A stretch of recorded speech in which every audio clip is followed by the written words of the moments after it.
We are supposed to be an association of traders, National Association of Nigerian Traders. We have importers of wheat in our organization. But we felt that that looked a bit parochial.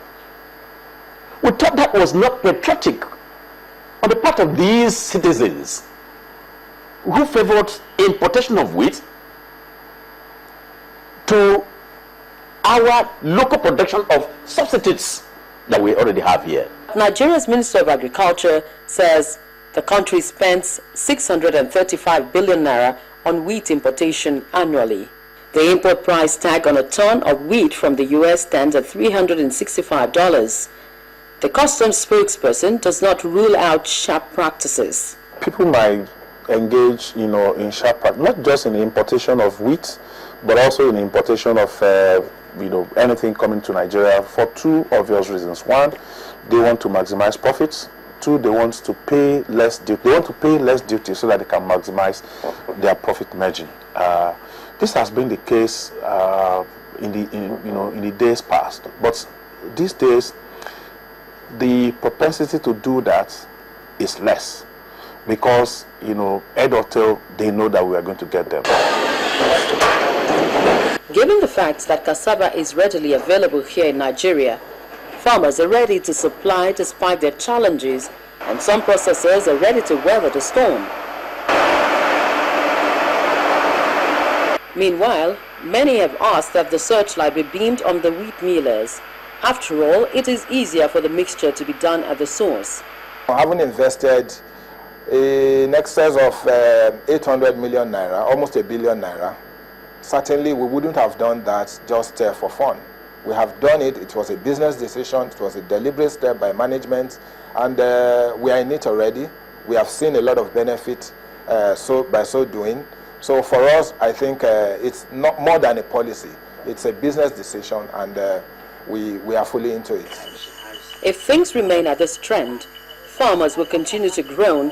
Even wheat farmers in Nigeria will remain impoverished as they are not being patronized by the wheat millers. And this means their agri transformation agenda will die again. Bakers told us that consumers are not requesting cassava bread, and some have stopped production even after the Minister of Agriculture launched the bread at one of the stores in Lagos. Now, the question is, why is the reform not taking root? These are commercial people. They want to make profit, and the cost at which cassava flour will come may be more than what they buy the white wheat. So if the government, as it's doing now, is able to bring and collapse the cost of cassava flour, when the government is talking of 20%, they'll be asking for something more. If this policy succeeds, it will drop the price of bread, which means that more people can actually purchase bread, which means more money in their pocket.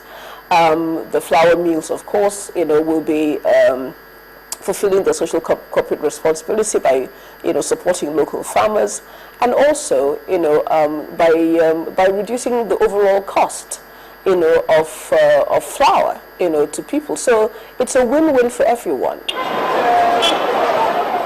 It is no doubt that Nigeria has a lot to gain if this is followed through. Perhaps the federal government's 10 billion naira bread fund to back up the cassava policy has a role to play in greasing the wheels of the value chain. A tap from the fund would mean limitless achievement, but the fear lies in the sincerity of the government to release the fund into the right hands, particularly the cassava growers and the small and medium-scale processors. Fears or not, the Agri Minister is resolute on transparency for the disbursement. I don't see government money as freebies that people just get, and so the president gave us money, and therefore everybody, and their mothers and friends and our cousins and uncles running around and thinking that, oh, where's my share of the money? No, the money was meant to do something structural. And to do it, there has to be a process. And I decided that we are not going to do that from the ministry. We are going to put the money in the bank. We have about 4 billion for that cassava bread. Sorry, for the MOU, what we'll do is we encourage this kind of people to form an association in terms of cooperatives. And then, the other association, that is the pressure group association you're talking about, the farmers association, will be just like a reference point If you are now coming from one state, you want to do cassava, if you say you belong to one association, that's a credence to you because you are serious, you belong to a formal organization, which can vouch for you and say, yes, we know this customer and that's his own background. And then those individuals now who have the experience, the idea is grow slowly and gradually. If from the cooperatives, after a while, if you look, you have now earned enough knowledge and you have now enough capital to now form a small company to now be an SME. This is why now you can bolt out of the cooperative and form a small company, now come and start on your own, so that you can now have a bigger facility moving forward. Then we wish, after you have become an SME, 5-10 years from now, you become the large again. So it's a moving process. That's the kind of thing we want to encourage. But back at the farmers are waiting for the promise to be fulfilled. The agricultural investment of states, many states, very poor. Invest more in agriculture, there are a lot of gains. Food security is there, livelihood sustenance is there, reduction of insecurity is there, and then the people will be better off. FIRO and the Ministry of Agriculture are representing the legislation to the legislators, and the Director General is not giving up just yet. We have made our recommendations and sent it to the appropriate quarters. That is through the Minister of Agriculture, Dr. Akinwumi Adesina, and he has put up also major strategies. We are getting the legislations, the both House, that is House of Representatives, and the Senate directly involved in the policy directions. The stakeholders are also involved. The federal government, through the presidency, once they kick it off, that any dinner that goes up in the government house, composite bread must be served. Bread made of cassava flour must be served. In any government occasion, that bread made of cassava bread must be served. Then it becomes a wildfire. It spreads all over the place. People will imbibe it, isn't it? Yes. Now, for several months on this project, we've been able to speak to a lot of people, experts on the field, researchers, government officials, and even ordinary citizens on the street.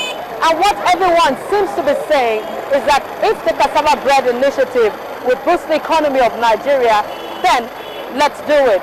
What we've also found out is that only a political will can drive the Cassava Bread Initiative to what the Nigerian people really needs it to be. And of course, the willingness of every Nigerian to demand what is beneficial to all, particularly in terms of employment, of productivity, and of development.